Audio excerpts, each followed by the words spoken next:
Bonjour Jean-Maurice Ripper. Bonjour. La Russie a intercepté des enregistrements d'une conversation entre des officiers allemands où on apprend beaucoup de choses sur la stratégie, notamment sur l'Ukraine, sur les questions de livraison d'armes. Est-ce que c'est inquiétant d'imaginer que la Russie puisse avoir accès à de tels documents?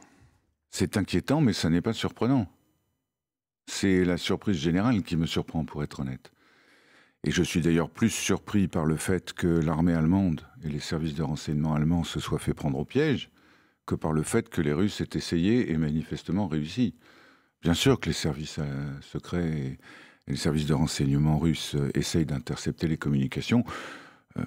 Ça marche dans les deux sens. Souvenez-vous, au tout début de la guerre, quand les troupes mécanisées russes étaient à quelques kilomètres de Kiev, où on entendait à la radio les chefs de chars qui se parlaient entre eux. Donc, mais c'est un manque de prudence de la part de l'Allemagne? De prudence, je ne sais pas. Il faudra, j'imagine, il y aura une enquête. Mais en tout cas, ça en rajoute, je dirais, sur la gravité de la situation et sur le fait qu'il est temps de prendre conscience du fait que nous avons affaire en Europe et les démocraties à un pouvoir qui ne recule devant rien. Oui, parce que vous qui avez été ambassadeur de France en Russie de 2013 à 2017, donc cette méthode des écoutes ne vous surprend pas. Elle a un but précis. En l'occurrence, il s'agissait d'une conversation sur l'envoi de missiles que Berlin refuse d'envoyer. Pour Poutine, dévoiler ce genre d'extrait, c'est aussi une façon d'influer sur le cours de la guerre, de dissuader les Allemands ou d'essayer de décourager les Ukrainiens, bien sûr. D'essayer de jeter un coin entre Zelensky, sa population et ses alliés. Et quand vous dites qu'il faut prendre conscience de la gravité de cette guerre, Emmanuel Macron a semé le trouble récemment en n'excluant pas l'envoi de troupes occidentales en Ukraine. Est-ce que le président a eu tort, ou est-ce que justement ça s'inscrit dans cette démarche de dissuasion, de rapport de force avec Moscou? Ça s'inscrit bien sûr dans cette démarche, mais juste une micro-correction. Il n'a pas dit cela exactement. En répondant à une question sur l'envoi de troupes, il a dit en dynamique, rien n'est exclu. Il n'a pas prononcé lui-même le mot exactement, ce qui n'est pas tout à fait la même chose. Mais oui, je pense que ça fait partie. D'abord, il est dans son rôle de chef des armées, d'informer la population française de ce qu'il estime être un risque grave. Et je pense qu'il a raison. Je pense que, si vous voulez, ce qui s'est passé depuis 2 ans, c'est un peu ce que les psychologues appellent un effet de sidération, qui conduit, dans un premier temps, après un traumatisme, au déni. Et nous avons beaucoup, en tout cas, pas moi, je le dis, mais beaucoup, on niait la réalité de la gravité de la situation. D'une armée russe qui envahit un pays voisin, tout en ayant protesté pendant des jours qu'il ne le ferait pas, et qui s'en prend directement, non seulement à ce pays voisin, avec un objectif d'annihilation du pays, voire de la population, de la langue, de la culture ukrainienne. Il suffit d'écouter les propos de M. Medvedev, de M. Lavrov et d'autres, ou de M. Poutine, et qui s'en prend aussi à la démocratie, et donc à nous, et à l'Europe, et donc à nous. Il y a une guerre en Europe. La guerre est en Europe. Quand nous expliquons à un certain nombre de gens qu'il faut à tout prix renforcer l'aide militaire à l'Ukraine, répondre aux demandes des Ukrainiens, parce qu'après tout, c'est eux qui se battent et qui meurent tous les jours au combat, donc ils savent ce dont ils ont besoin, et qu'il faut accélérer la délivrance. Peut-être pas passer en économie de guerre, moi je ne sais pas très bien ce que ça veut dire, mais en tout cas renforcer les capacités d'armement de l'Europe. Il est temps que les gens se rendent compte, que l'opinion publique, que les partis se rendent compte que nous sommes face à un danger réel. Pardon, je finis en disant, il y a 3 jours encore, un nouvel événement s'est produit, auquel personne n'a prêté attention. Les Russes de Transnistrie, qui est une province indépendantiste, entre guillemets, de la Moldavie, pays voisin de la Roumanie, candidat à l'adhésion à l'Union européenne, ont appelé au secours les Russes, en disant « nous sommes victimes d'une agression », ce qui est évidemment faux, et nous demandons à la Russie d'intervenir. La Transnistrie, c'est de l'autre côté de l'Ukraine, c'est à l'autre frontière, au sud-ouest. Et les Russes n'ont pas exclu d'intervenir. Alors ça va s'arrêter où? Exactement, 2008, la Géorgie, ça fait 15 ans que les Russes occupent 2 républiques de Géorgie, militairement. 2 invasions de l'Ukraine, 2014-2022, et aujourd'hui la Transnistrie, où il y a des troupes militaires russes. Jean-Maurice Ripper, vous parlez de déni, mais Emmanuel Macron aujourd'hui donc a eu ces propos-là. il y a quelques années, c'était pas les propos qu'il avait. Il parlait de bâtir une architecture de sécurité avec la Russie. Au début de la guerre, il a tout fait pour dialoguer avec Vladimir Poutine jusqu'au bout. Il a été d'ailleurs critiqué pour cela. Est-ce que vous diriez qu'il y a un revirement de la part du chef de l'État et pourquoi ? Je dirais qu'il n'a pas été critiqué pour cela. Il a été critiqué pour certains des mots qu'il a employés. Moi qui étais ambassadeur en Russie pendant les efforts remarquables qu'a fait le président Hollande pour essayer d'obtenir que la paix s'installe dans le Donbass. Souvenez-vous du format de Normandie avec Angela Merkel, Poroshenko, Poutine pour essayer que la guerre s'arrête dans le Donbass. Je suis diplomate, je ne vais pas désavouer des tentatives de négociation. Mais Emmanuel Macron a dit qu'il ne fallait pas humilier la Russie. Voilà, c'est ça qui était tout à fait incompréhensible. Mais qu'on essaye de négocier autant que faire se peut jusqu'au moment où on s'aperçoit que ça n'est pas possible, ça n'est pas en soi, pour moi, un problème. Mais il faut maintenant accélérer. Maintenant que la prise de conscience est là, il faut sérieusement accélérer les choses. Et c'est l'Europe qui est en danger. C'est l'Europe qui est en danger. Est-ce que parler, dans le langage diplomatique que vous maîtrisez parfaitement, parler d'ambiguïté stratégique dans la défense vis-à-vis de Vladimir Poutine, est-ce que c'est une forme de dissuasion qui fonctionne d'une manière ou d'une autre ? C'était les mots d'Emmanuel Macron. Oui, écoutez, moi je pense que l'important dans cette situation n'est pas éventuellement comment dire, je ne suis pas un homme politique, donc mon propos n'est pas de commentaire. Non, mais est-ce que c'est un signal ? Est-ce que les Russes ont reçu le signal des mots d'Emmanuel Macron ? Les Russes connaissent parfaitement l'Europe et les Européens. Ils reçoivent absolument tous les signaux. Le problème, c'est de savoir s'ils les entendent et ce qu'ils en font. Et là, pardon, je vais faire de nouveau référence à la psychologie et à la psychiatrie. C'est Boris Cyrulnik, le grand psychanalyste et psychiatre, qui a employé une formule que je trouve remarquable, qui a dit « Vladimir Poutine n'est pas fou, il a la rationalité de son délire ». C'est-à-dire que dans la rationalité délirante de l'expansionnisme russe, de la théorie de la nouvelle Russie, ils n'entendent pas ce message. Ça, c'est la première chose. Ensuite, ils jouent sur le fait, sur lequel jouent toutes les dictatures, de capitaliser sur ce qu'ils pensent être la faiblesse des démocraties. Donc, plus on parle fort, plus, pense-t-il, on va plonger les populations, les opinions publiques et les hommes politiques dans la peur, et donc dans le déni, avec ce sentiment que rien ne peut être fait face à la puissance russe, et que donc les Russes ont déjà gagné. C'est contre cela qu'il faut lutter aujourd'hui. Jean-Maurice Reper, ambassadeur de France, ancien ambassadeur en Russie et en Chine notamment. On se retrouve dans quelques instants, juste après le fil info de Diane Ferchit à 8h40. Le ministre de l'Intérieur, Gérald Darmanin, demande un renforcement des mesures de protection de la communauté juive, écoles et synagogues après les événements récents à Gaza. Une annonce qui rassure, estime sur France Info le grand rabbin de France. Il faut selon lui une mobilisation collective face aux agressions. Chaque personne agressée doit porter plainte, dit-il, alors que vendredi soir à Paris, un homme portant une kippa a été agressé et insulté dans le 20e arrondissement de Paris. Gérald Darmanin dénonce une nouvelle agression antisémite, un acte inqualifiable. Le Rassemblement national en meeting à Marseille. Ce dimanche, Marine Le Pen doit prendre la parole. Elle la prendra avant Jordan Bardella, le président du parti et tête de liste aux européennes, qui lui s'exprimera en conclusion de l'événement. 6000 personnes attendues. La vache oreillette, mascotte du salon de l'agriculture, va pouvoir retrouver le calme de son étable. Le salon de l'agriculture qui se termine ce soir, porte de Versailles à Paris, une édition 2024 largement dominée par la crise agricole. D'importantes chutes de neige en vue sur la vallée du Rhône. 6 départements sont en vigilance orange. La Loire, la Haute-Loire ainsi que la Lozère et l'Ardèche pour la neige. La Savoie et les Hautes-Alpes sont en alerte orange aux avalanches. France Info. Le 8h30 France Info, Agathe Lambray, Jean-Rémy Baudot. Toujours avec Jean-Maurice Reper, ambassadeur de France, ancien ambassadeur en Russie notamment. Vous avez publié Diplomatie de combat aux éditions Perrin, les presses de la cité. On parlait d'Emmanuel Macron, dont les propos ont été critiqués, particulièrement en France. Marine Le Pen et Jean-Luc Mélenchon notamment. Il est plus que temps de négocier la paix en Ukraine avec des clauses de sécurité mutuelle, dit le leader des Insoumis. Est-ce que c'est réaliste à court terme ? Est-ce que c'est la bonne stratégie face à Vladimir Poutine ? Alors, il y a deux aspects dans la réponse. La première, et ça permet de répondre aussi à ce que vous avez dit tout à l'heure, bien sûr qu'à long terme, il n'y aura pas de sécurité en Europe sans qu'il soit inclus, d'une manière ou d'une autre, et les États-Unis et la Russie, bien entendu.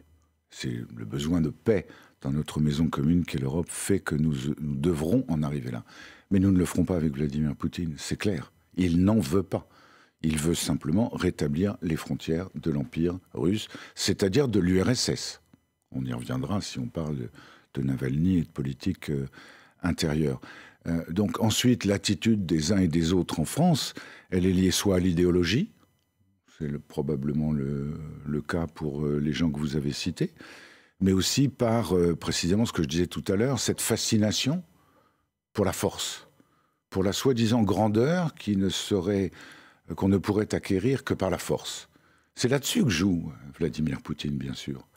Alors, il y a des gens, en effet, il y en a beaucoup en France, mais il y en a ailleurs, qui, par idéologie, par calcul, parfois par intérêt, défendent les intérêts de puissances étrangères et notamment de dictatures en disant la France est faible. Vous savez, il y a ce vieux fond en France anti-américain, eurosceptique. Ah, si la France était enfin redevenue une grande puissance. Tout ce discours-là, ce fond de discours... On est clément avec la Russie par anti-impérialisme ? On est clément avec la Russie d'abord parce que c'est un pays magnifique, que c'est un vieil ami de la France, que culturellement c'est probablement un des pays avec lesquels on est le plus proche au monde, mais aussi parce qu'on a peur. Certains ont peur, il faut dire les choses.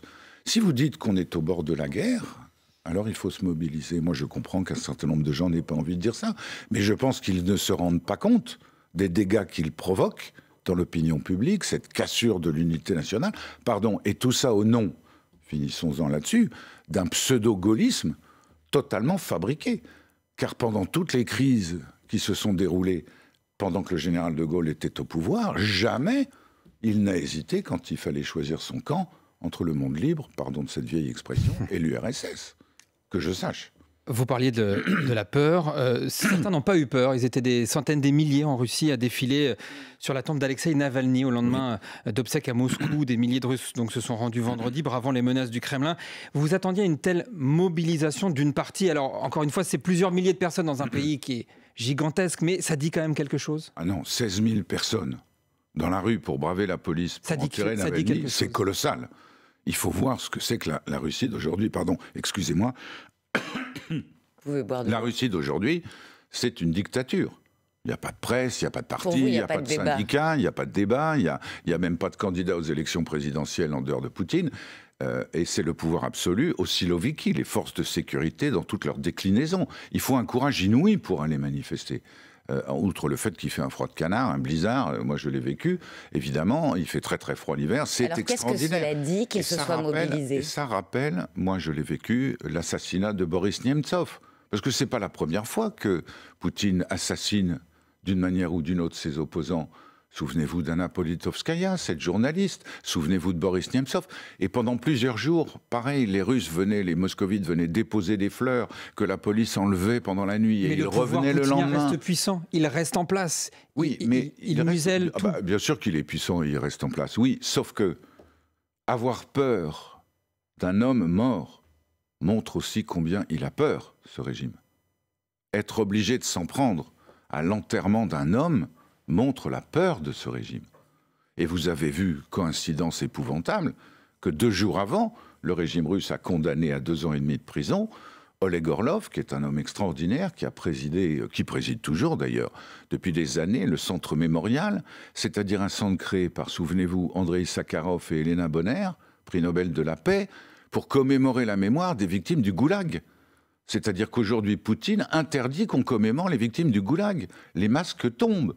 Vladimir Poutine, c'est Staline. Et est-ce que cette mobilisation, ça peut vouloir dire que la contestation peut reprendre en Russie? La contestation n'a jamais cessé. La question est de savoir comment elle peut s'exprimer. Elle s'exprime beaucoup sur Internet, puisque malgré tous leurs efforts de construction à la chinoise d'un grand mur informatique, les Russes n'y arrivent pas, donc il y a beaucoup de communication. N'oubliez pas aussi que plus de 2 millions de Russes ont quitté la Russie depuis le début de la guerre en Ukraine, et ce ne sont évidemment pas des ouvriers de chez Togliatti ou des ouvriers agricoles, ce sont des intellectuels, des médecins, des profs, des étudiants, donc beaucoup se sont exilés, la contestation ne s'arrêtera pas. La difficulté, c'est qu'elle puisse s'exprimer à l'intérieur, dans un pays où vous allez avoir un plébiscite, évidemment, dans quelques semaines, pour la réélection du dictateur pendant encore je ne sais combien d'années. Il n'y a pas de candidat. Mais il y a malgré tout une partie de la population russe qui peut-être soutient... bien sûr, non mais bien sûr, mais il faut par adhésion au chef. Enfin, comment est-ce que vous qui connaissez bien la société russe? Il y a dans la société russe, comme sous l'Empire, une personnalisation du pouvoir. L'occupant du Kremlin, qu'il soit un empereur, un secrétaire général du Parti communiste où Vladimir Poutine, l'occupant du Kremlin, est la Russie. Il personnifie la Russie. Il y a cette révérence vis-à-vis du chef. Et puis il y a tout simplement le fait que sur les 140 et quelques-uns millions de Russes, vous en avez une énorme majorité qui vivent dans des villages où il n'y a aucun accès aux médias, aucun accès à la télévision autre que d'État. Il faut vous promener dans les provinces russes pour voir la façon dont ce pays s'est déglingué. Donc les gens n'ont pas accès à l'information. Ils n'entendent que les propos de Vladimir Poutine qui expliquent que la Russie, comme toujours, c'est un vieux récit russe, est menacée par tous les pays qui l'entourent.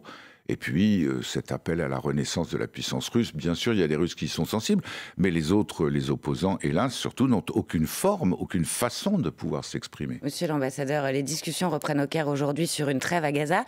Jeudi, une distribution d'aide alimentaire dans l'enclave palestinienne a viré au drame avec de nombreux morts et blessés. Gaza accuse Tsahal d'avoir tiré sur les civils. L'armée israélienne reconnaît des tirs, mais assure que les décès sont liés à des bousculades. La situation est de plus en plus tragique. Que peut faire, que doit faire la communauté internationale? La situation est épouvantable et moi qui ai passé quelques années de ma vie avec Bernard Kouchner à essayer de promouvoir l'aide humanitaire et l'action humanitaire, on ne peut qu'être effondré du spectacle qu'on voit. D'abord parce qu'il s'est passé le 7 octobre, il faut toujours le rappeler, en Israël, le massacre, la boucherie contre des femmes, des enfants, des vieillards en Israël provoqué par le Hamas, mais aussi depuis par la conduite de la guerre par les forces israéliennes qui sont parfaitement contraires au droit, c'est très clair. L'aide humanitaire, à quoi pouvaient s'attendre les Israéliens quand vous forcez 2 millions de personnes à s'entasser dans un coin de Gaza, que vous les bombardez tous les jours, quand vous lâchez 3 camions de nourriture, les gens se battent pour y arriver et ça provoque le chaos. Donc tout cela, malheureusement, pour s'arrêter, c'est clair, il y a des éléments qui sont connus. J'espère que la trêve qui est en train d'être négociée... Alors, à l'instant, justement, le Hamas dit qu'une trêve pourrait être signée d'ici 24-48 heures. Les Israéliens ont dit la même chose il y a 2 jours, donc ça voudrait dire que les efforts américains, qataris et égyptiens portent leurs fruits. Je le souhaite, mais la trêve, ça ne suffit pas. Il faut un cessez-le-feu immédiat, il faut la libération immédiate des otages, il faut les échanges de prisonniers, sinon ça va durer. Et il faut évidemment que la Cour pénale internationale ouvre d'urgence une enquête contre tous les responsables de ces massacres, qu'ils soient israéliens ou palestiniens, qu'ils soient civils ou militaires. Elle en a le droit. Je demande au procureur général de la CPI de le faire. Il l'a fait dans le cas de Vladimir Poutine en Ukraine. Il faut le faire d'urgence pour que la notion de justice, pour que la notion de droit revienne un petit peu. Et les manifestations aujourd'hui ou hier à Tel Aviv montrent que le camp de la paix en Israël n'est pas totalement mort. Alors il faut lui donner de l'espoir. Et puis dernier élément, moi je propose, comme on l'avait fait en 1999 au Kosovo, que les Nations Unies décident d'un mandat qui permettent aux Nations Unies d'exercer pendant 5 ans un mandat civil et militaire sur Gaza. La paix s'est installée au Kosovo, même si c'est toujours compliqué, grâce à cette administration civile et militaire des Nations Unies à Gaza. Le Conseil de sécurité en a les moyens. Il faut obliger les Américains à l'accepter, comme en 1999, on avait obligé les Russes à accepter le mandat des Nations Unies au Kosovo. Jean-Maurice Ripper, ambassadeur de France, ancien ambassadeur en Russie et en Chine notamment. Merci beaucoup. Je rappelle votre dernier livre, Diplomatie de combat, aux éditions Perrin, Presse de la Cité. Merci beaucoup d'avoir été l'invité du 8h30 France Info.